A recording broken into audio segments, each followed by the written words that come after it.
What's up, YouTube? Comics with Colors here.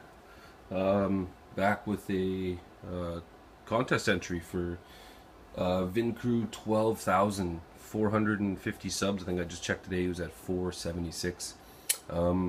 Congratulations, man. You're a great asset to the community.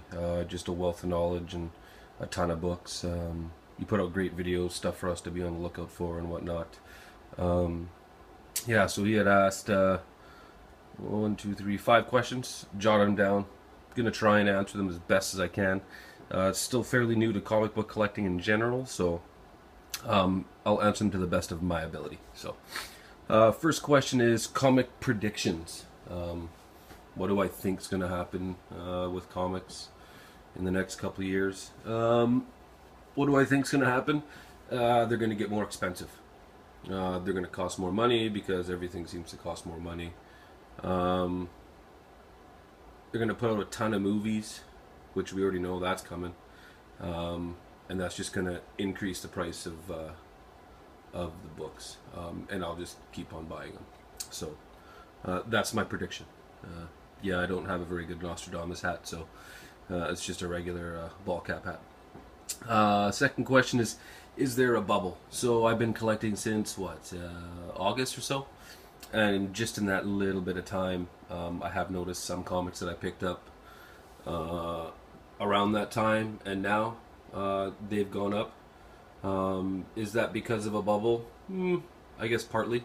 I wasn't collecting when the last bubble they had burst, so I don't really have a lot to compare to. All I know is as I look at comics now, they just get more and more expensive for back issues.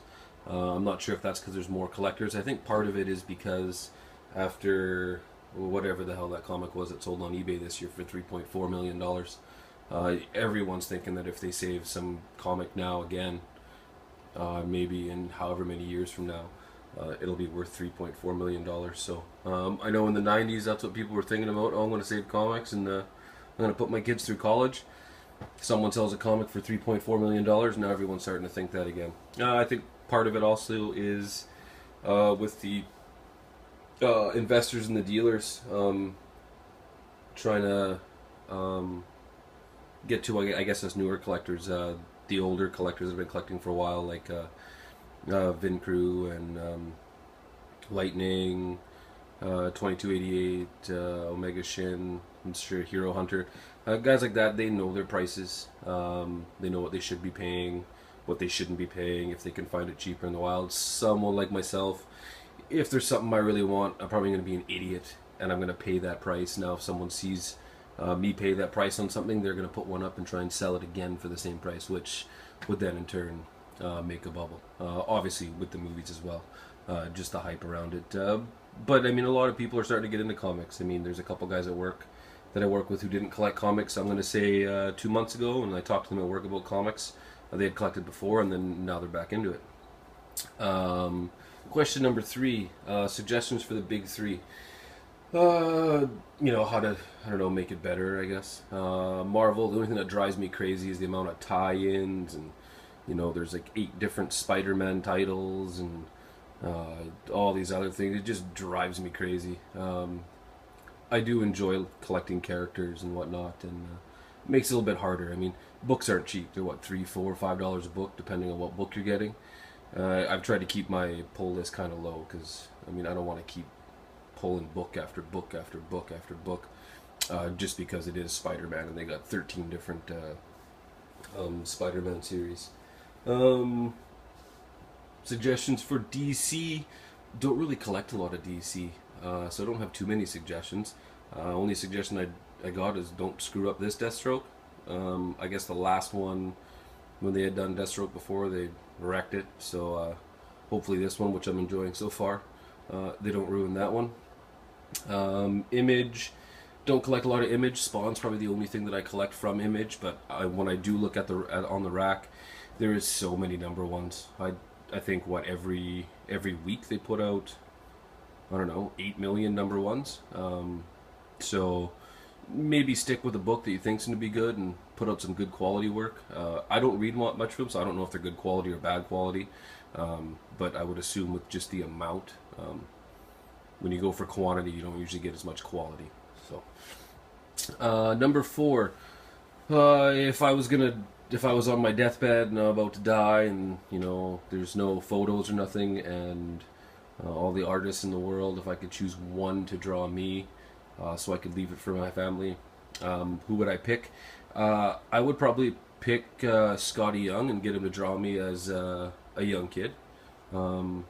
Usually I'm kind of a fun kind of person, so not too serious. I don't like any lifelike kind of stuff, part of the comics and the toys, and probably just a giant kid, right?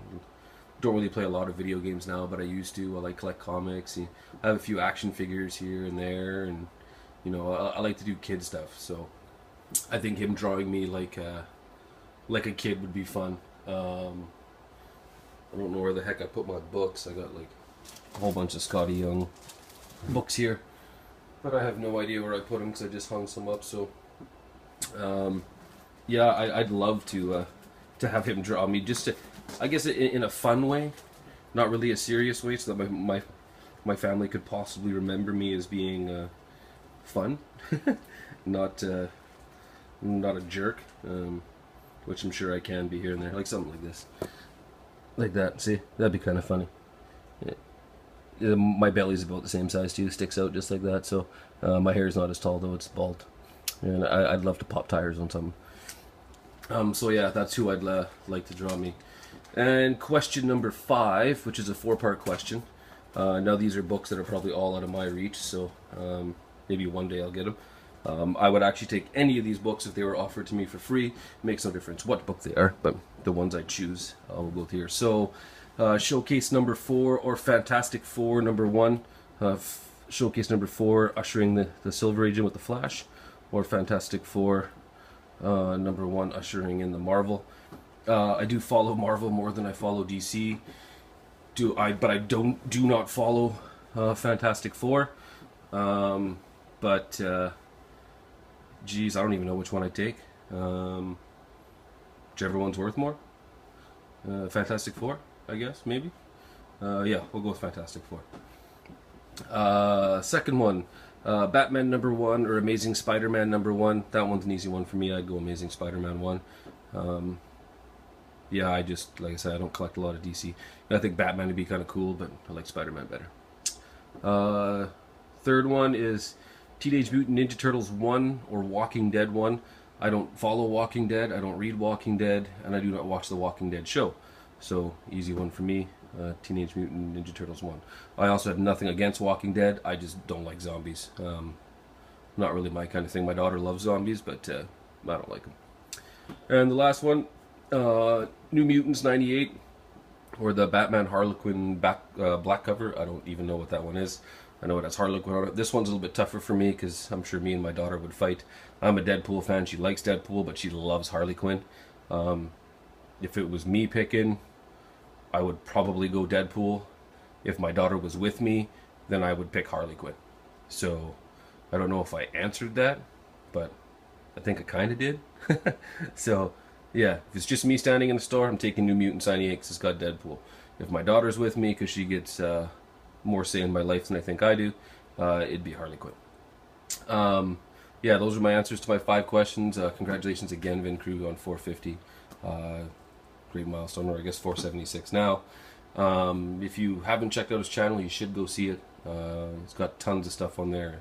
If you haven't got a chance to see his comic book room, lots of keys up on the wall, and his collection is just immense. So it's a ton of books, and like I said, he's got wealth of knowledge. And every week when he does his back issue comic haul, it's got some good information in there on what you may want to try and look to pick up, what still may be cheap, just for kind of what the speculation is. Even though he says he's not a speculator, which I know I'm pretty sure he's not. But he's just going from the information he gets online. Gives us new guys something to go look for. So congratulations again. Thanks for throwing this contest, and I'm out.